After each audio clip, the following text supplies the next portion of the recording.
Hello guys, I am Ricky and you're most welcome to our YouTube channel Nirmala निर्वाण classes.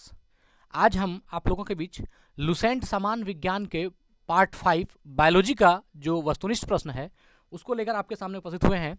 और आज की जो वीडियो में क्वेश्चन होगी वह 200 से लेकर के 250 तक होगी, मतलब 200 से लेकर 250 तक के प्रश्नों को आज हम लोग देखने वाले हैं। तो चलिए आगाज करते हैं आज की वीडियो का। और ये सभी प्रश्न जीव विज्ञान के हैं, तो आपसे ये आग्रह है कि जरूर हर पार्ट को देखिए। इसमें हम 875 क्वेश्चन जो है सिर्फ बायोलॉजी का लेकर के आएंगे, सामान्य विज्ञान से। तो आप समझ सकते हैं ये कितना यूजफुल है आपके लिए। और ज़्यादा मैं बोलना बेहतर नहीं समझूंगा, ये आप खुद स्टूडेंट हैं, आप खुद डिसाइड कीजिएगा। चलिए आगाज करते हैं आज की वीडियो का और पहला प्रश्न देखते हैं कौन सा है। तो ये प्रश्न हम लोग देख चुके हैं 200 नंबर, लेकिन फिर से एक बार इसको देख लेते हैं। 200 से 250 तक के प्रश्नों को आज देखना है। चलिए सबसे पहला प्रश्न है 200 नंबर जो है, इको सिस्टम से के संबंध में निम्नलिखित में से क्या सत्य है। इकोसिस्टम के संबंध में निम्नलिखित में से क्या सत्य है। तो इस प्रश्न को हम लोग आगे देख भी चुके थे। तो इसका जो राइट आंसर है इकोसिस्टम के संबंध में निम्नलिखित में से क्या सत्य है। तो इकोसिस्टम के संबंध में उत्पादक प्राथमिक उपभोक्ता से अधिक है, ये बात सही है। ऑप्शन नंबर सी, उत्पादक जो है वो प्राथमिक उपभोक्ता से अधिक है। इकोसिस्टम के संबंध में ये बातें सत्य है। अब आज का प्रश्न जो 201 से स्टार्ट होता है इसका आगाज करते हैं और सबसे पहले प्रश्न को हम लेते हैं। 201, पारिस्थितिकी तंत्र के दो घटक कौन से हैं, है ना। पहला है खरपतवार और सूक्ष्मजीव, दूसरा है पौधे और जीव, तीसरा है पौधे और प्रकाश, चौथा है जैविक और अजैविक। तो अब बताइए पारिस्थितिकी तंत्र के दो घटक कौन से हैं, खरपतवार और सूक्ष्मजीव या पौधे और जीव, पौधे और प्रकाश या जैविक और अजैविक। तो राइट ऑप्शन कौन सा है इसका। तो इसका right answer option number D है, जैविक और अजैविक। तो प्रश्न था कि पारिस्थितिकी तंत्र के दो घटक कौन हैं। तो पारिस्थितिकी तंत्र के जो दो घटक हैं, एक जैविक और एक अजैविक। चलिए आगे बढ़ते हैं। फ्लोरा और फॉन का अर्थ है, फ्लोरा और फॉन का अर्थ है ऑप्शन 1 पक्षी और पशु, ऑप्शन 2 मानव और पशु, ऑप्शन 3 पर्वत और नदियां, ऑप्शन 4 पौधे और पशु। तो इसका राइट आंसर होगा ऑप्शन नंबर डी, पौधे और पशु। ये जो ऑप्शन डी है ये राइट होगा। फ्लोरा और फाना का अर्थ है पौधे और पशु। निम्नलिखित में से कौन कृत्रिम पारिस्थितिकी तंत्र है। कृत्रिम पारिस्थितिकी तंत्र कौन है, धान का खेत, वन, घास का मैदान या झील। तो इसका जो राइट आंसर आपका दिल कह रहा होगा ऑप्शन नंबर 1 राइट है, धान का खेत। निम्नलिखित में से कौन सा कृत्रिम पारिस्थितिकी तंत्र है। तो धान का खेत जो है कृत्रिम पारिस्थितिकी तंत्र है, पारिस्थितिक तंत्र है। चलिए निम्नलिखित में से कौन सा एक कृत्रिम पारितंत्र है। कृत्रिम पारितंत्र कौन है, तालाब, खेत, वन या इनमें से कोई नहीं। तो इसका जो राइट ऑप्शन है वो ऑप्शन नंबर बी है, खेत, है ना। कौन सा एक कृत्रिम पारितंत्र है, तो खेत जो है यह एक कृत्रिम पारितंत्र है। एक कृत्रिम पारिस्थितिक तंत्र निरूपित किया जाता है। क्वेश्चन है 5 में कि एक कृत्रिम पारिस्थितिक तंत्र निरूपित किया जाता है। ऑप्शन 1 मत्स्य पालन टंकी द्वारा, ऑप्शन 2 कृषि भूमि द्वारा, ऑप्शन 3 जल जीवशाला द्वारा, ऑप्शन 4 चिड़ियाघर द्वारा। तो इसका जो राइट आंसर होगा वह ऑप्शन नंबर सी है, जल जीवशाला द्वारा, है ना। एक कृत्रिम पारिस्थितिकी तंत्र निरूपित किया जाता है जल जीवशाला द्वारा।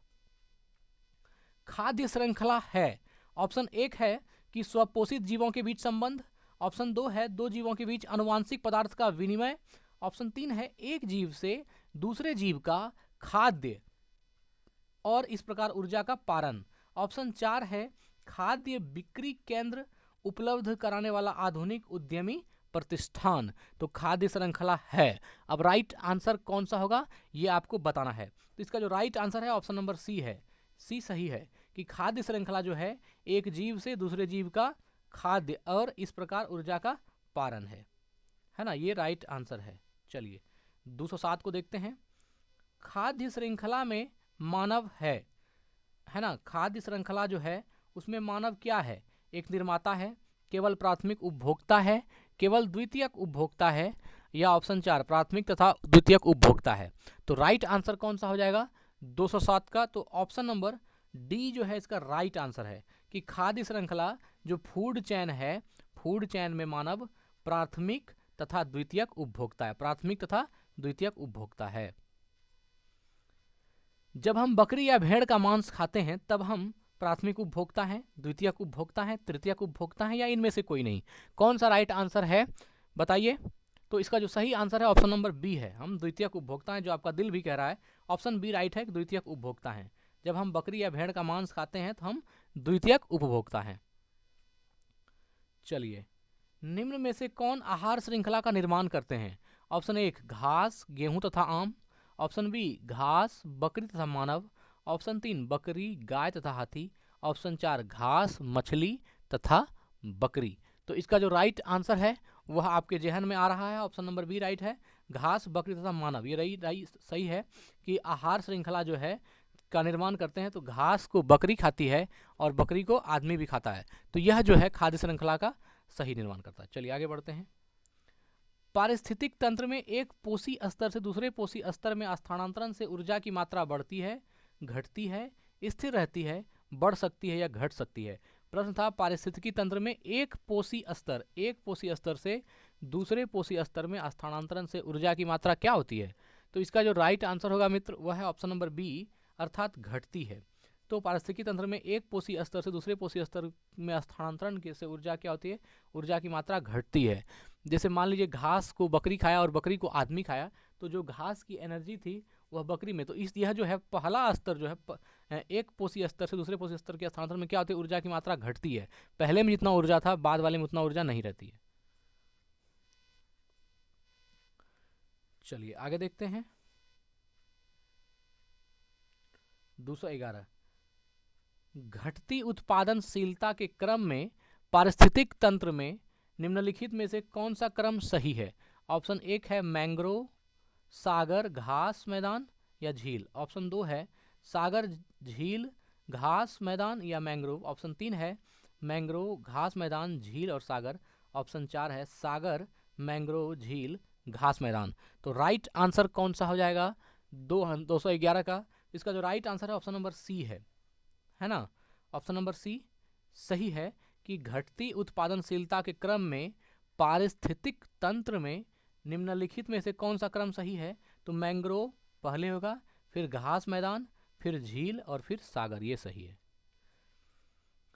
निम्नलिखित में से किस कार्य से पारिस्थितिक संतुलन बिगड़ता है? ऑप्शन एक लकड़ी काटने से, ऑप्शन दो सामाजिक वानिकी से, ऑप्शन तीन वन महोत्सव से, ऑप्शन चार वन रोपण से। तो राइट आंसर आप जान ही रहे हैं, आपका दिल कह ही रहा है, ऑप्शन नंबर ए सही है, लकड़ी काटने से।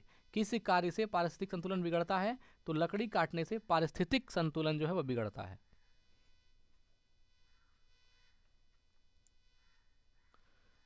भारत में पारिस्थितिक संतुलन भारत में पारिस्थितिक असंतुलन का निम्नलिखित में से कौन सा एक प्रमुख कारण है? ऑप्शन एक वनोन्मूलन, ऑप्शन दो मरुस्थलीकरण, ऑप्शन तीन बाढ़ एवं अकाल, ऑप्शन चार वर्षा की परिवर्तनता। तो अब बताइए राइट ऑप्शन कौन सा होगा इसका? जो कह रहा है कि भारत में पारिस्थितिक असंतुलन का निम्नलिखित में से कौन सा प्रमुख कारण है? तो वन उन्मूलन जो है ये इसका प्रमुख कारण है। वन उन्मूलन अर्थात वन का उन्मूलन, वन की कटाई जो है यह भारत में पारिस्थितिक असंतुलन का कारण है। ऐसा वृक्ष जो ग्रीन गोल्ड के नाम से लोकप्रिय है लेकिन जो पारिस्थितिक की दृष्टि से अनर्थकारी है, कौन सा है ये बताना है।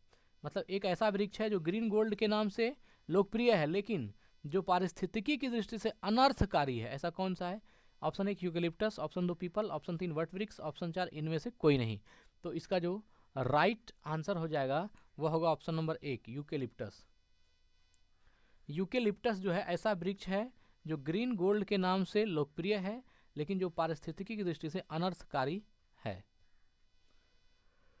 निम्नलिखित वृक्षों में कौन पारिस्थितिकी मित्र नहीं है? एक बबूल, दो में है यूकेलिप्टस, तीन में है नीम और चार में है पीपल। तो अगर आपने पहले क्वेश्चन को, जैसे हम 215 की बात कर रहे हैं, 214 को अगर आपने समझ लिया है तो 215 का आंसर भी आप ही निकाल सकते हैं। निम्नलिखित वृक्षों में से कौन सा पारिस्थितिकी मित्र नहीं है? ऑप्शन एक बबूल, ऑप्शन दो यूकेलिप्टस, ऑप्शन तीन नीम और ऑप्शन चार पीपल। तो इसका जो राइट आंसर है वह जान ही रहे हैं, ऑप्शन नंबर दो होगा। यूकेलिप्टस जो है यह पारिस्थितिक मित्र नहीं है, क्योंकि इसको आप यहाँ भी देखिए, एक वृक्ष जो ग्रीन गोल्ड के नाम से लोकप्रिय है लेकिन जो पारिस्थितिकी दृष्टि से अनर्थकारी है, तो यूकेलिप्टस है। तो यही होगा यहाँ भी यूकेलिप्टस। निम्नलिखित में से किस विकल्प का अर्थ प्राकृतिक या कृत्रिम रूप से जंगलों की पुनः स्थापना है? ऑप्शन एक deforestation, option B afforestation, option C reforestation, option D हिफॉरेस्टेशन। अब बताइए राइट आंसर कौन सा होगा 216 का? तो जानते ही हैं इसका option right number option number C होगा, रिफॉरेस्टेशन। रिफॉरेस्टेशन। निम्नलिखित में से किस विकल्प का अर्थ प्राकृतिक या कृत्रिम रूप से जंगलों की पुनः स्थापना है? ये रिफॉरेस्टेशन है। सौर ऊर्जा का अधिकतम स्थिरीकरण किसके द्वारा किया जाता है? तो सौर ऊर्जा का जो अधिकतम स्थिरीकरण है वह कार्य ऑप्शन एक कवक के द्वारा, ऑप्शन दो प्रोटोजोआ द्वारा, ऑप्शन तीन हरे पादप द्वारा और ऑप्शन चार जीवाणु द्वारा। तो सौर ऊर्जा का अधिकतम स्थिरीकरण किसके द्वारा किया जाता है? तो इसका जो राइट आंसर है ऑप्शन नंबर सी है, हरे पादप द्वारा। किसके द्वारा? हरे पादप द्वारा। सौर ऊर्जा का अधिकतम स्थिरीकरण किसके द्वारा होता है? तो हरे पादप द्वारा, है ना। सौर ऊर्जा का स्थिरीकरण किसके द्वारा होता है? तो हरे पादप। चलिए आगे बढ़ते हैं। अधिकतम ऑक्सीजन किससे उपलब्ध होती है? पादप प्लवक पुंज से, हरे जंगल से, घास के मैदान से या रेगिस्तान से? इसका राइट आंसर कौन सा हो जाएगा? तो इसका जो आंसर है कि अधिकतम ऑक्सीजन किससे उपलब्ध होता है? तो पादप प्लवक पुंजक से, है ना। पादप प्लवक पुंज से जो है अधिकतम ऑक्सीजन प्राप्त होती है। तो अधिकतम ऑक्सीजन पादप प्लवक पुंज से प्राप्त होती है। वातावरण में ऑक्सीजन की मात्रा अपेक्षाकृत नियत रहती है क्योंकि यह किसके द्वारा छोड़ी जाती है?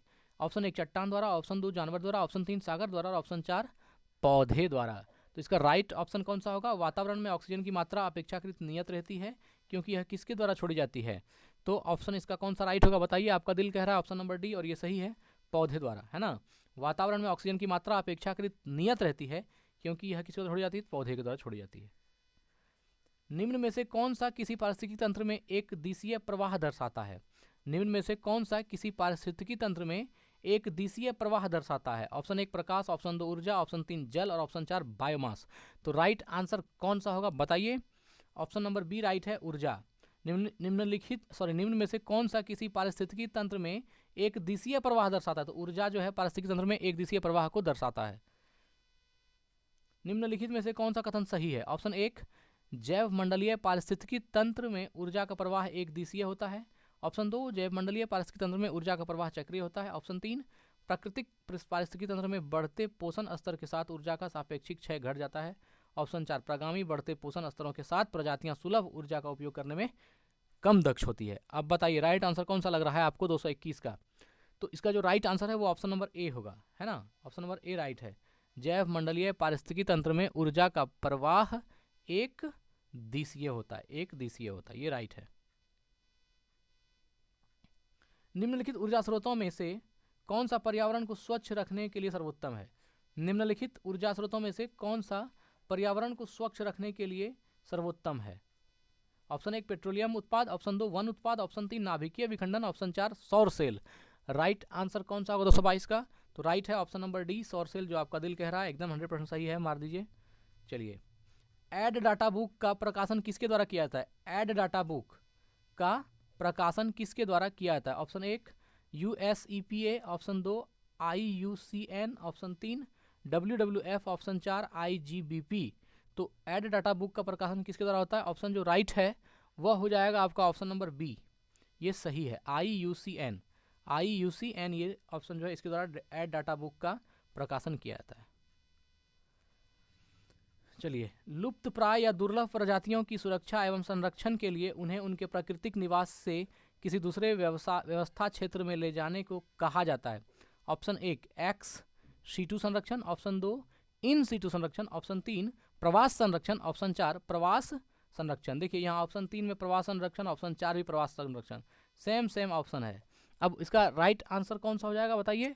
तो ऑप्शन नंबर ए जो है इसका राइट ऑप्शन है, एक्स सीटू संरक्षण।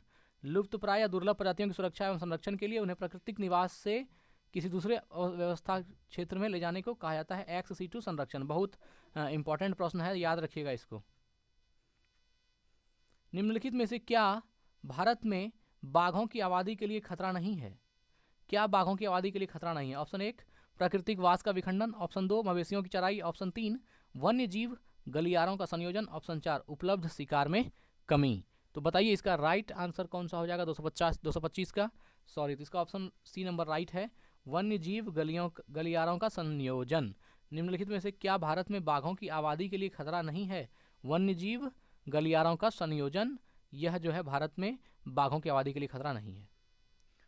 जैव मंडल आरक्षित क्षेत्र का सबसे सही विवरण है? ऑप्शन 1 वनों की कटाई से प्रभावित स्थल, ऑप्शन 2 बायोगैस उत्पादक स्थल, ऑप्शन 3 सतत विकास के अध्ययन स्थल, ऑप्शन 4 खनिजों की कमी वाले भंडार। तो अब इसका जो राइट आंसर होगा वह कौन सा है? तो ऑप्शन नंबर सी जो है इसका राइट है, सतत विकास के अध्ययन स्थल।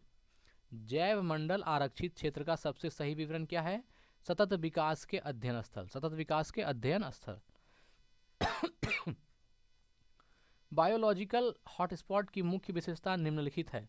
ऑप्शन 1 स्थानीय फूलों के पौधे और उनसे जुड़े खतरे, ऑप्शन 2 वनस्पतियों और जीव की विविधता, ऑप्शन 3 कुछ प्रजातियों की फिलहाल विलुप्तता की स्थिति, ऑप्शन 4 विविध जीन कुंड की उपलब्धि। अब बताइए कौन सा राइट आंसर है 227 का? तो इसका जो right answer option number C है, कुछ प्रजातियों की फिलहाल विलुप्तता की स्थिति। बायोलॉजिकल हॉटस्पॉट की मुख्य विशेषता यही है। मोस्ट इंपॉर्टेंट प्रश्न है, याद रखिएगा ये सब।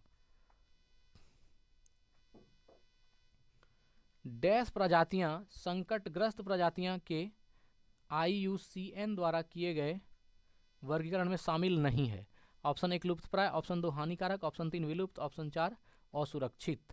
तो कौन सा इसका राइट आंसर है? तो इसका जो राइट आंसर है ऑप्शन नंबर बी है, हानिकारक, है ना। हानिकारक प्रजातियां संकटग्रस्त जातियों के IUCN द्वारा किए गए वर्गीकरण में शामिल नहीं है ना।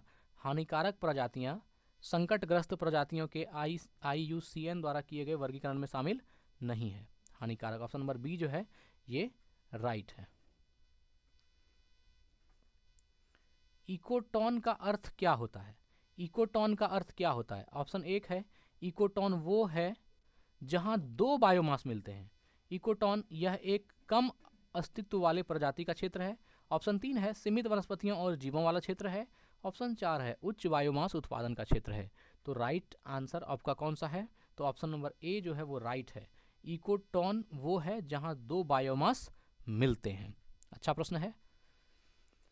विश्व पर्यावरण दिवस कब मनाया जाता है? बताइए विश्व पर्यावरण दिवस कब मनाया जाता है? ऑप्शन 1 7 अप्रैल, 6 अगस्त, ऑप्शन 3 जून, 5 जून, ऑप्शन 4 16 जून। तो राइट आंसर होगा ऑप्शन नंबर जानते ही हैं सी, 5 जून, है ना।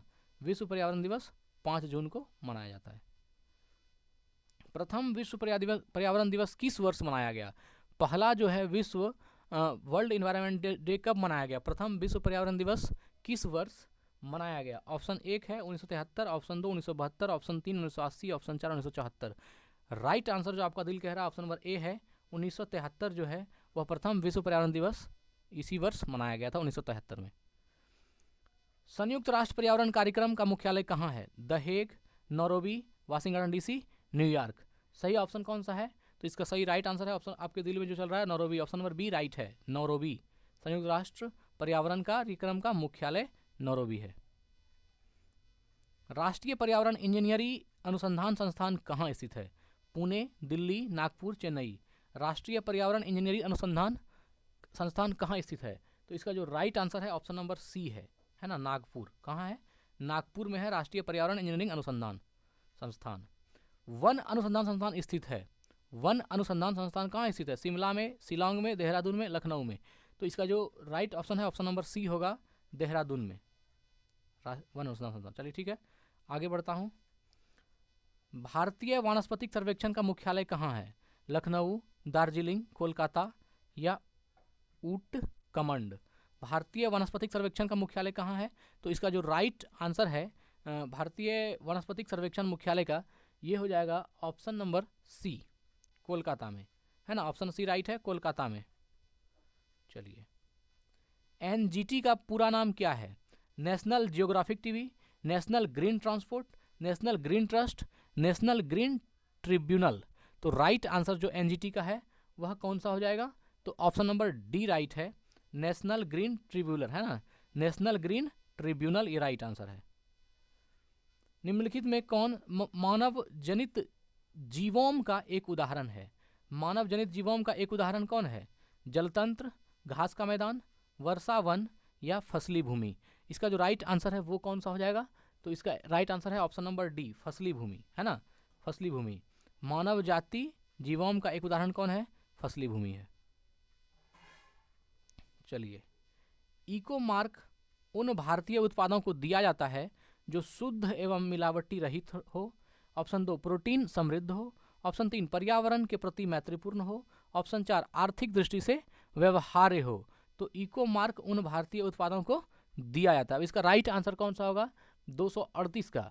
इसका जो राइट ऑप्शन है ऑप्शन नंबर 3 होगा, पर्यावरण के प्रति मैत्रीपूर्ण हो। इको मार्क उन भारतीय उत्पादों को दिया जाता है जो पर्यावरण के प्रति क्या हो? मैत्रीपूर्ण हो। चिपको आंदोलन मूल रूप से किसके विरुद्ध था? सांस्कृतिक प्रदूषण, ध्वनि प्रदूषण, वन कटाई, जल प्रदूषण। इसका आंसर आप लोग जानते ही हैं। तो right answer option number C है, वन कटाई के विरुद्ध था। वन कटाई के विरुद्ध जो है चिपको आंदोलन चलाया गया था। चलिए, चिपको नारा पारिस्थितिकी अस्थायी अर्थव्यवस्था है, किसने गढ़ा था? चिपको नारा पारिस्थितिकी अस्थायी अर्थव्यवस्था है, किसने गढ़ा था? चांद प्रसाद भट्ट, सुंदरलाल बहुगुणा, श्याम प्रसाद बहुगुणा, बचनी देवी। तो राइट आंसर जो हो जाएगा 240 का वह है option number B, Sunderlal Bahuguna. Sunderlal Bahuguna. Chipko नारा पारिस्थितिकी अस्थायी व्यवस्था है ना, चिपको नारा जो पारिस्थितिकी अस्थायी अर्थव्यवस्था है, यह सुंदरलाल बहुगुणा ने कहा। चलिए आगे बढ़ते हैं। पौधे जो नमक युक्त मिट्टी में उगते हैं को क्या कहते हैं? Xerophyte, hydrophyte, halophyte, succulent. तो इसमें ऑप्शन बताइए। नमक युक्त मिट्टी में उगते हैं जो पौधे, उसको क्या कहते हैं? तो उसको कहते हैं हैलोफाइट। नमक युक्त मिट्टी में जो पौधे उगेंगे उसको हैलोफाइट कहते हैं। हाइड्रोफाइट कहते हैं एक समुद्री जानवर को, एक जलीय पौधे को, एक पौधीय रोग को, एक जड़ रहित पौधे को। तो हाइड्रोफाइट किसको बोलते हैं? तो इसका जो राइट आंसर है ऑप्शन नंबर बी है, एक जलीय पौधे को हाइड्रोफाइट कहते हैं। एक जलीय पौधे को हाइड्रोफाइट कहते हैं। हाइड्रो जहाँ आए मैक्सिमम जल वाला ही काम होता है। मरुद्भिद, जीरोफाइट किस दशा में पनपते हैं? मरुद्भिद है या जीरोफाइट जो है वह किस दशा में पनपते हैं? ऑप्शन 1 उष्ण व शुष्क, शीत व आर्द्र, उष्ण व आर्द्र, शीत व शुष्क। कौन सा राइट आंसर होगा 243 का? तो इसका जो सही आंसर है ऑप्शन नंबर ए, उष्ण व शुष्क। तो मरुद्भिद जो है वह उष्ण व शुष्क दशा में पनपते हैं। मरुद्भिद जो है वह उष्ण और शुष्क दशा में पनपते हैं। राइट आंसर ऑप्शन नंबर 1 है। चलिए आगे बढ़ते हैं। मृदा अपरदन को रोका जा सकता है। मृदा अपरदन को रोका जा सकता है अति चराई द्वारा, वनस्पति उन्मूलन द्वारा, वन रोपण द्वारा या पक्षी संख्या में वृद्धि द्वारा। तो मृदा अपरदन को कैसे रोका जा सकता है? इसका राइट आंसर है ऑप्शन नंबर सी द्वारा, है ना। मृदा अपरदन को रोका जा सकता है वन रोपण द्वारा। मृदा अपरदन को रोका जा सकता है वन रोपण के द्वारा मृदा अपरदन को रोका जा सकता है।